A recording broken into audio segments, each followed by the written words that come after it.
Welcome back. Andhra Pradesh నుంచి ఖాళీ కాబోతోన్న 4 రాజ్యసభ స్థానాల విషయంలో ఒక క్లారిటీ అయితే వచ్చేసింది. తెలుగుదేశం పార్టీకి 3, జనసేన పార్టీకి 1. సో తెలుగుదేశం పార్టీలో చాలా పోటీ ఉన్న కారణంగా సానా సతీష్ పేరు ఇప్పుడు ప్రముఖంగా వినిపిస్తోంది అండ్ భాష్యం రామకృష్ణ పేరు కూడా వినిపిస్తోంది.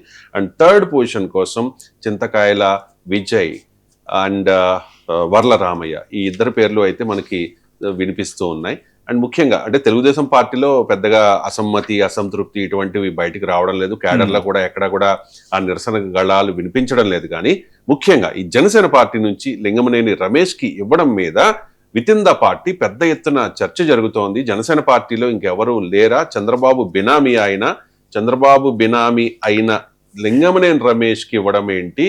ఇది టెక్నికల్ గా చూస్తే జనసేన పార్టీకి 1 సీటు వచ్చినట్టే, కానీ మొత్తం 4 సీట్లు తెలుగుదేశం పార్టీకి ఇచ్చేశారు అంటూ వితిన్ ద పార్టీ అసమ్మతి గళాలు వినిపిస్తూ ఉన్నాయి.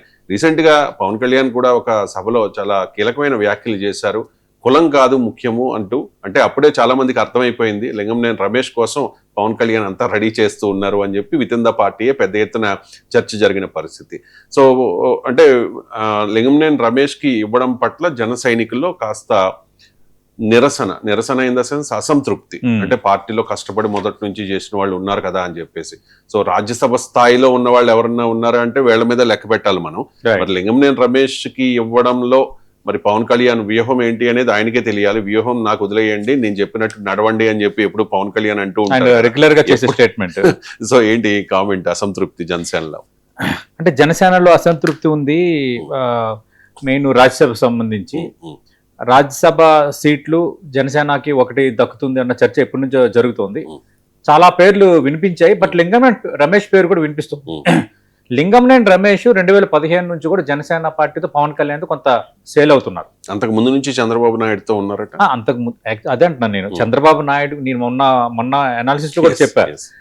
ఇప్పుడు అంటారు కదా, చంద్రబాబు నాయుడుకి ఎంత సన్నిహితుడు, పవన్ కళ్యాణ్ కూడా అంతే సన్నిహితుడు. అంటే వైసీపీ వాళ్ళు అనేది ఏంటంటే పవన్ కళ్యాణ్ కి మించిన సాన్నిహిత్యం చంద్రబాబు నాయుడుతో లింగమనేని రమేష్ ఉంది అని.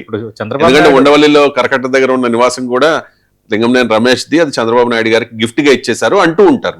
వాస్తవం నాకు తెలియదు. అంటే ఇప్పుడు లింగమనేని రమేష్ అనే వ్యక్తి, ఆయన వ్యాపారవేత్త.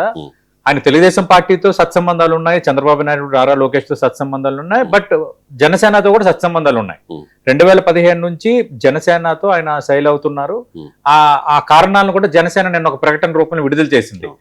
ప్రతి సందర్భంలోనే పవన్ కళ్యాణ్ తోనే ఉన్నారని రాజకీయ వ్యవహారాల కార్యదర్శి బి హరిప్రసాద్ ఒక ప్రకటన రిలీజ్ చేశారు. ఇది అక్కడికి జరిగింది. అధికారికంగా నిన్న జనసేన లింగమనేని రమేష్ ను రాజ్యసభకు ప్రమోట్ చేస్తున్నామని ఒక ప్రకటన చేసింది. ఈ రోజు నామినేషన్ దాఖలు కూడా దాదాపు ఈ రోజు వేసినట్టున్నారు లింగమనేని రమేష్. కానీ ఇది ఇక్కడతో ఆగిపోలేదు. సమస్య ఏమైందంటే జనసేనలోనే ఒక చర్చ మొదలైంది. రాజమండ్రి సమావేశంలో జనసేన అధినేత పవన్ కళ్యాణ్ ఒక వ్యాఖ్య చేశారు. ఆయన చేసిన వ్యాఖ్య ఏంటి? జగన్మోహన్ రెడ్డి అధికారంలో ఉన్నప్పుడు మా ప్రయోజనాలు నెరవేరలేదని రెడ్లు ఎప్పుడైనా మాట్లాడతారా?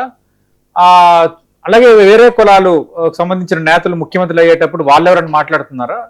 ఎందుకండి కాపుల్లోనే ఇది అన్న అర్థం వచ్చేలా ఆయన మాట్లాడారు. ఇది ఆంధ్ర పార్టీ అన్నారు. అంటే కాపులను ఉద్దేశించి ఆయన కొన్ని వ్యాఖ్యలు చేసిన నేపథ్యంలో కొందరు రెస్పాండ్ అయ్యారు. దాసరాము కానీ మరికొంతమంది కాపు సమాజం వర్గం నేతలు రెస్పాండ్ అయ్యారు. అయితే ఒక రాజకీయ పార్టీ అంటే ఒక కులానికే పరిమితం చేసే వాతావరణం కొన్ని సందర్భాల్లో ఉండదు. ఎందుకంటే ఇప్పుడు జగన్మోహన్ రెడ్డి ఆయన రెడ్డి అయినప్పటికీ వైఎస్ఆర్ కాంగ్రెస్ పార్టీ ప్రధాన ఓటు బ్యాంకు ఎస్సీ, ఎస్టీ, తర్వాత మైనార్టీ, తర్వాత బీసీలు కొన్ని సెక్షన్స్ వాళ్ళ స్ట్రాంగ్ హోల్డ్.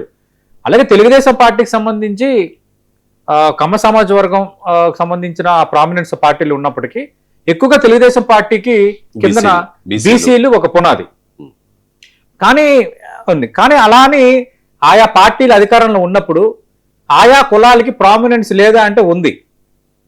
కొన్ని పదవులు ఇచ్చేటప్పుడు, కొన్ని కాంట్రాక్టులు దక్కేటప్పుడు కొంత ప్రామినెన్స్ తీసుకుంటారు. ఎందుకంటే ఒక హోల్డ్గా వాళ్ళని ఉంచుకుంటారు. ఇప్పుడు జగన్మోహన్ రెడ్డి గెలవాలని రెడ్లు బలంగా కోరుకుంటారు. సహజం, దాన్ని నేను తప్పుపట్టడం లేదు. రెడ్లు బలంగా కోరుకున్నారు. అలాగే ఎన్నికల్లో కొంత వాళ్ళకి సహాయం చేస్తారు కొన్ని రకాలుగా. అలాగే తెలుగుదేశం పార్టీకి, జనసేన కూడా కాపులు ఆ విధంగా చేశారు. అది వాస్తవం. జనసేన అంతకుముందు ప్రజారాజ్యం కానీ జనసేన కానీ కాపు సామాజిక వర్గం మన తరపున ఒక పార్టీ, మన తరపున ఒక నాయకుడు మనం నిలబెట్టాలి, మన వాయిస్ అని. అలాగే ఆయన డిప్యూటీ సీఎం అయ్యారు, స్ట్రాంగ్ హోల్డ్గా అయ్యారు. కానీ రాజకీయంగా పవన్ కళ్యాణ్ ఒక మాట చెప్తారు కదా, అందరిది రాజకీయాలు ఒక కులానికి పరిమితం కాకూడదని. అది వాస్తవమే, మంచిదే అది. కానీ ఖచ్చితంగా ఒక హోల్డ్ గా పార్టీకి ఉన్న ఆ హోల్డ్ కంటిన్యూ అవటానికి ఖచ్చితంగా ఒక క్యాస్ట్ అనేది బలంగా అంతర్లీనంగా పనిచేస్తూ ఉంటుంది. ఇప్పుడు కాంగ్రెస్ పార్టీ ఉంది, కాంగ్రెస్ పార్టీకి దేశవ్యాప్తంగా ఉన్న మైనార్టీసు, ఎస్సీసు, ఎస్టీసు, అలాగే కొన్ని బీసీ సెక్షన్స్ ఇప్పటికీ బలంగా ఉంటారు. అలాగే కాంగ్రెస్ పార్టీకి తెలంగాణలో రెడ్లు ముందు నుంచి కూడా రెడ్ల పార్టీ అనేవారు కాంగ్రెస్ పార్టీని. కాంగ్రెస్ కాదు, ఇక్కడ కాంగ్రెస్ పార్టీని రెడ్ల పార్టీ అనేవారు. అంటే రెడ్లు ఇప్పటికీ కాంగ్రెస్ పార్టీకి హోల్డ్ రెడ్డి సామాజిక వర్గమే తెలంగాణలో, అలా ఉంటారు. కానీ ఇప్పుడు ఇదంతా ఎందుకు చెప్తానంటే, ఇది చెప్పాలి ఎందుకు ఇది చెప్తానంటే, లింగమనేని రమేష్కి ఇచ్చారు, పార్టీకి కమిటెడ్ గా ఉన్నారు కాబట్టి ఇచ్చారనేది ఆయన వివరణ అయ్యిండొచ్చు. కానీ ఇది జనసేనలో అలాగే కాపు సామాజిక వర్గంలో కొందరిలో అసంతృప్తి కారణమైంది. ఆ నేపథ్యంలోనే నిన్నటి నుంచి కాపు సామాజిక వర్గం గ్రూప్స్ లో కానీ సోషల్ మీడియాలో కానీ వాళ్ళు కొన్ని ట్వీట్స్ చేయటము, కొన్ని మాట్లాడటము, అసంతృప్తి వ్యక్తం చేయటం అంతా జరుగుతోంది. ఇప్పటికే నాదెండ్ల మనోహర్కి సంబంధించి కొందరిలో అసంతృప్తి ఉంది. నాదెండ్ల మనోహర్ కూడా ఒక రకంగా చెప్పాలంటే ఆయన స్పీకర్గా పనిచేసిన వ్యక్తి. నాదెండ్ల మనోహర్ నిజంగా ఒక రకంగా పవన్ కళ్యాణ్ సెయిల్ అయ్యారు. ఆయన స్పీకర్గా ఉన్నా కూడా, అవకాశాలు ఉన్నా కూడా కంటిన్యూ జనసేనది సెయిల్ అయ్యారు. కానీ ఇక్కడ ఏంటంటే కొన్ని ఈక్వేషన్స్కి వచ్చేసరికి నాదెండ్ల మనోహర్కి పెద్దపీట వేస్తున్నారు. అంటే దానికి కూడా రాజమండ్రిలో ఆయన క్లారిటీ ఇచ్చారు. నాదెండ్ల మనోహరే ఉంటారు, ఎవరేమనుకున్నా అని క్లారిటీ ఇచ్చారు. ఉండండి లేకపోతే లేదు అన్నారు. దాని మీద కొన్ని సామాజిక వర్గాల్లో కొంత వాళ్ళ మనసు వాళ్ళు చివుకుమన్నది వాళ్ళకి. ఇప్పుడు లింగమనేని రమేష్ కామ సమాజ వర్గం నుంచి రాజ్యసభకు వచ్చేసరికి ఇంకా అన్ని వాళ్ళకేనా అన్నది కొందరు జన సైనికుల్లో ఎస్పెషల్లీ కాపు సమాజ వర్గంలో ఒక చర్చ మొదలైంది. ఎందుకంటే ఆ చర్చ ఏ స్థాయిలో జరుగుతుంది అనటానికి ఆ చర్చ నేపథ్యంలో జనసేన నేత ఎమ్మెల్సీ నాగబాబు చేసిన ట్వీటే ఇట్స్ ఏ లైవ్ ఎగ్జాంపుల్. ఆయన చేసిన ట్వీట్ నేను ఒకసారి చదువుతాను. ఆయన ఏమన్నారంటే, a leader's word is final, none have seen devils and demons in his path, he alone knows what is right and what is wrong, shut your doubts, silence your tongue and follow the leader without questions. Silence your tongue అంటే ఒక రకంగా నోరు మూసుకొని ఒక అర్థం వస్తుంది. అంటే ప్రశ్నించే పార్టీ కదా Janasena party. shut your doubts అంటే మీ అనుమానాలను ఆపండి. అంటే నాగబాబు కొంచెం ఆయన ఫెరోసియస్ గా మాట్లాడతారు కదా, ఆయన స్టైల్లో చెప్పాలంటే ఒక రకంగా స్ట్రైట్ ఫార్వర్డ్ గా గట్టిగానే ఆయన చెప్పారు. అదే సైలెన్స్ యువర్ టంగ్ అంటే నోరు చెప్పారు.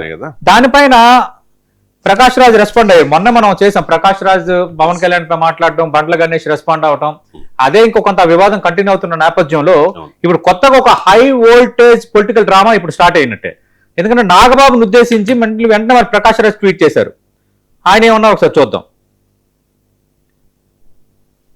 ఆయన ఏమంటున్నారు, what do you mean by shut your doubts, silence your tongue and follow the leader without questions అన్న నాగబాబు ట్వీట్ లో ఆ పేరాలను తీసుకుని ప్రకాష్ రాజ్ చేసిన ట్వీట్ ఏంటి, మేం గొర్రెలం కాదు బానిస బతకడానికి, మీ బెదిరింపులు వద్దు నాగబాబు గారు, ప్రశ్నించడం మా హక్కు, ఏ నాయకుడైనా నేనే నాయకుడిని అనుకున్న వాడైనా సమాధానం ఇవ్వాల్సిన బాధ్యత ఉంటుంది, అర్థమైందా అని ఆయన పెట్టారు.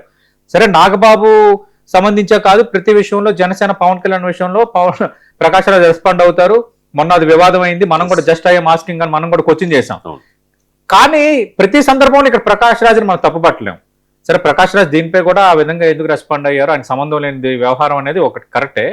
కానీ జన సైనికులు కొంత అసంతృప్తి ఉంది కదా, కాపు సామాజిక వర్గంలో కొంత అసంతృప్తి ఉంది. నాగబాబు పార్టీ అధ్యక్షుడు అంటే నేను అంటున్నా, ఆయన ట్వీట్ చేయడంలో తప్పులేదు. నాగబాబు పార్టీకి సంబంధించిన ప్రధాన కార్యదర్శి, శాసనమండలి సభ్యుడు, పార్టీలో చాలా కీలకంగా పార్టీ బలోపేతానికి ప్రయత్నం చేస్తున్న వ్యక్తి, ఆ విషయంలో రెండో అభిప్రాయం లేదు. కానీ ఆయన ఎలా పెట్టాల్సిందంటే ట్వీట్ ఇంత పరుషంగా, ఇంత ఫెరోసియస్ లాంగ్వేజ్ లో కాకుండా, పార్టీకి ఏది మంచో, పార్టీకి ఏది ప్రయోజనమో దానిని దృష్టిలో పెట్టుకునే మన పార్టీ అధ్యక్షుడు డిప్యూటీ సీఎం పవన్ కళ్యాణ్ గారు నిర్ణయాలు తీసుకుంటారు.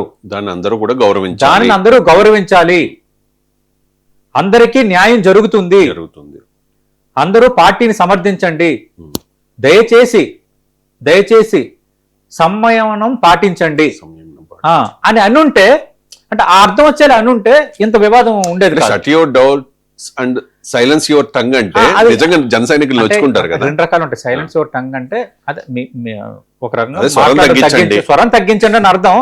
కానీ ఇంకో అర్థం కూడా ఉంటుంది. ఇప్పుడు ఏమైతుందంటే ఇంగ్లీష్ ప్రేజెస్ ఇంగ్లీష్ సంబంధించిన వాడేటప్పుడు చాలా జాగ్రత్తగా ఉండాలి. అవి ఏంటంటే ఇంగ్లీష్ ప్రేజెస్ ఎలా ఉంటాయంటే అవి రెండు వైపుల పదునైన కత్తి లాంటివి. అవి కొంత పదును ఉంటది. ఇప్పుడు అది ఇంకో అర్థం ఏముంటుందంటే అంటే నోరు మూసుకోండి అనే ఒక రకమైన కాంటెస్ట్ అర్థం కూడా వెళ్తుంది అందులో. నేను నాగబాబు ట్వీట్ చేయడానికి తప్పుపడట్లేదు. ట్వీట్ చేసే విధానంలో ఆయన వాడిన లాంగ్వేజ్ అనేది మాత్రం చాలా ఏంటి మీరు ఆపండి అంటే నాగబాబు ఆయన లాంగ్వేజ్ కొంచెం ఫెరసియస్ గానే ఉంటుంది. ఆపండి అన్ని ఆయన డెసిషన్ ఫైనల్ అన్న ఆ కాంటెస్ట్ లో ఈ ట్వీట్ లో కూడా కనిపించింది. ఆయన సీరియస్ గా అనడం అనేది ట్వీట్ లో కూడా కనిపించింది. కానీ నేను ఇందాక అన్నట్టుగా సమయం పాటించండి, పార్టీ అధ్యక్షుడు పార్టీ ప్రయోజనాన్ని దృష్టిలో పెట్టుకున్న నిర్ణయాలు తీసుకుంటారు, అందరికీ న్యాయం జరుగుతుంది అంటూ కొంత సమయమైన రీతిలో మాట్లాడాల్సి ఉండాల్సింది. అలాగే జనసేనలో కూడా కొంత అసంతృప్తి ఉందని చర్చ జరుగుతుంది. కాబట్టి ఎవరైతే అసంతృప్తి వ్యక్తం చేస్తున్నారో, ఎవరైతే కొందరు చేస్తున్నారో వాళ్ళతో మాట్లాడి ఇట్లా కరెక్ట్ కాదని బై ఫోన్ చెప్పాల్సింది. కానీ ఈ విధంగా బహిరంగంగా ట్వీట్ ఎంత ఫెరోసియస్ గా చేయటం, ఇప్పట్లోనే కొంత అసంతృప్తి ఉంది. మన రాజమండ్రి సమావేశం తర్వాత కొంత కాపు సమాజం నేతలు కొందరు అసంతృప్తి ఉంది. ఇప్పుడు లింగంనేని రమేష్ ఎంపిక తర్వాత కొందరు అసంతృప్తి ఉంది. ఈ అసంతృప్తి నేపథ్యంలో మనం దాన్ని కొంత జాగ్రత్తగా రాజకీయంగా బ్యాలెన్స్ చేసేటట్టుగా దాన్ని కొంత తగ్గించుకోవాలి. కానీ ఇట్లా కొంచెం అంటే హార్ష్ లాంగ్వేజ్ తో అంటే ఇప్పటి వరకు ట్వీట్ చేస్తే కొంత విత్ ఇన్ ద పార్టీ నాయకుల్లో చర్చ జరుగుతోంది, కార్యకర్తల్లో చర్చ జరుగుతోంది, జన సైనికుల్లో అసంతృప్తి ఉంది. సోషల్ మీడియా వేదికగా Kapu WhatsApp groups, Janasena WhatsApp groups, mega WhatsApp groups లో దీన్ని ఖండిస్తూ మాట్లాడుతూ ఉన్నారు. ఎప్పుడైతే నాగబాబు ట్వీట్ చేశారో ఇది ఓపెన్ అయిపోయింది కదా. అంటే కొంతమందికి శత్రువులకి, రాజకీయ ప్రత్యర్థులకి అవకాశం ఇచ్చినట్టుగా అయిపోయిన పరిస్థితి. సరే, అందుకే ప్రకాష్ రాజ్ కూడా రెస్పాండ్ అయ్యారు. యాక్చువల్ ప్రకాష్ రాజ్కి సంబంధించిన విషయం కాదు. ప్రకాష్ రాజు జనసేన నేత కాదు, ప్రకాష్ రాజు జనసేన అడ్మైర్ కాదు, ప్రకాష్ రాజు కాపు సమాజ వర్గానికి చెందిన నేత అసలు కాదు. ఏది రెస్పాండ్ అయిపోయాడు అంటే ప్రకాష్ రాజు ఆంధ్రప్రదేశ్ వ్యక్తే కాదు, ప్రకాష్ రాజు తెలంగాణ వ్యక్తి కూడా కాదు. అలా చూసుకుంటే అది ప్రకాష్ రాజు విషయంలో నేను తప్పు పడతాను. కానీ ఇంతవరకు ఈ చర్చకు కారణం అయ్యింది ఆ ట్వీట్ లో కొంత ఆ టెర్మినాలజీ, వాడిన టెర్మినాలజీ అనేది ఏంటంటే కొంచెం గట్టిగా చూక్కుమని గుచ్చుకునేటట్టు ఉంది. గట్టిగా ఏంట్రా అని అన్న అర్థం వచ్చేది, మీరు నోరు మూసుకోండి అని అన్న ఆ అర్థం వచ్చేలా ఉంది. దాంతో ఇప్పుడు ఇది ఇష్యూ అయింది. నేను అనుకుంటున్నాను ఈ ట్వీట్ కి సంబంధించి కొంత నాగబాబు మార్చుకుంటారేమో అని అనుకుంటున్నాను. ఎందుకంటే బాగా చర్చ జరుగుతుంది కాబట్టి, హై వోల్టేజ్ డ్రామా క్రియేట్ అయింది కాబట్టి మరి మార్చుకుంటారేమో, చూడాలి ఏం జరుగుతుందో. సరే, రైట్.